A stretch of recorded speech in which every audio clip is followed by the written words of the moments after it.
Well, a second woman alleging she was sexually assaulted by the Canadian musician Jacob Hoggard is on the witness stand today, and a warning.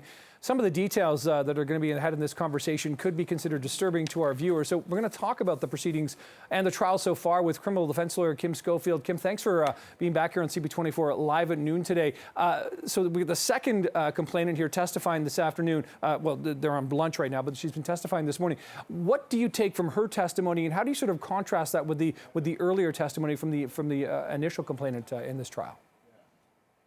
Well, there's many similarities. There's also some differences. But the main thread here is that the issue of consent is very live. There doesn't seem to be any issue with the fact that, yes, there was consent, at least initially. They arrive at the hotel room voluntarily. They seem to stay.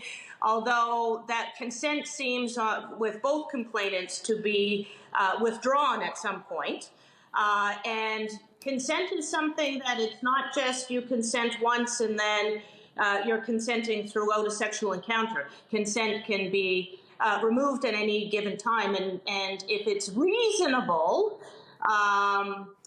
for the accused, there has to be elements of reasonableness. So in other words, you can't say, well, I thought she wanted to continue, when it's very clear with the complainant that she did not. So we're once again dealing with these issues of consent, and eventually the Crown is going to say, I'm sure, issues of entitlement. Mm-hmm.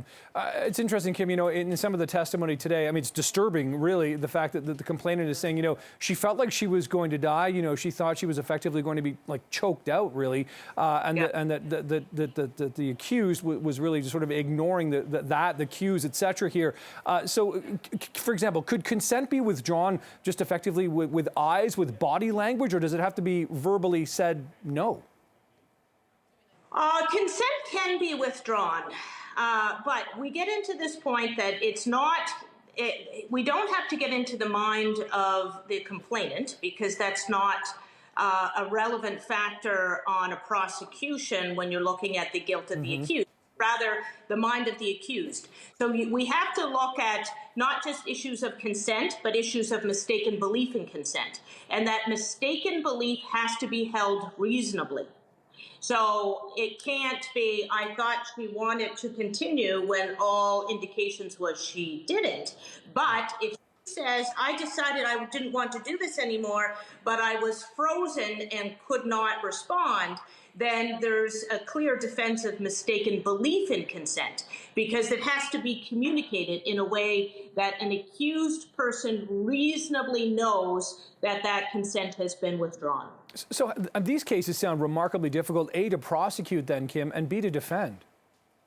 It's a tough balance from both the Crown perspective and the defense perspective, because you have to deal, especially with the jury, with societal norms, both on the Crown side and on the defense side. So the Crowns have to deal with this issue of consent and of fans and of adoring young women with a rock star. So at some point you offer yourself, or you offer sex, but it doesn't mean that that consent continues throughout a process no matter what. And so that's what the Crown deals with. And then on the defense side, you still have to be sensitive to a complainant. Now, you may take the position that the complainant is lying, and maybe lying for certain reasons, maybe misremembering. I mean, there's lots of positions to take, but you have to be very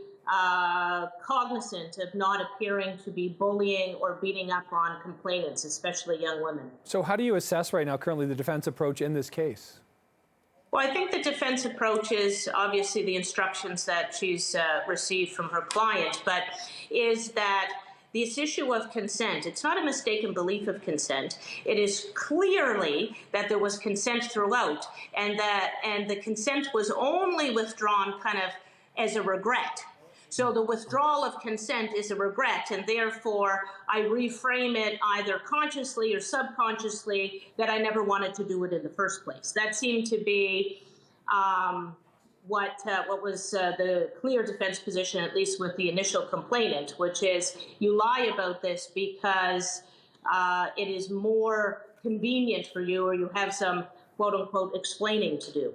Right, okay. So that's clearly the position on the first one. We'll see what the defense position on the second complainant is. Yeah, that'll be coming up later this afternoon. Kim Schofield, thanks for helping us break this down and understand it a little bit better this afternoon. Appreciate the time. Great. Thank you very much. Have a good afternoon. Yeah.